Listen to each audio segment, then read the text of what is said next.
बोल एंटरटेनमेंट पर इंडस्ट्री के superstar Sahir Lodhi morning show की मेजबानी करेंगे। Programme the morning show with Sahir का आगाज कल से होने जा रहा है। आपको इस वक्त अपडेट कर रहे हैं कि बोल एंटरटेनमेंट पर इंडस्ट्री के superstar Sahir Lodhi morning show की मेजबानी करेंगे। Programme the morning show with Sahir का आगाज कल से होने जा रहा है।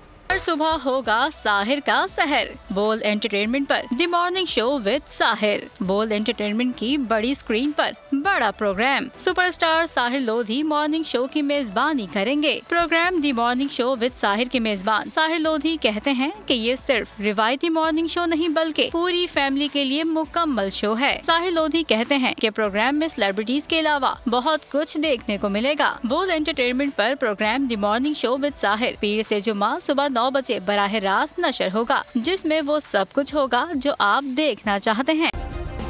सब्सक्राइब करें और बेल दबाएं ताकि कोई खबर रह न जाए।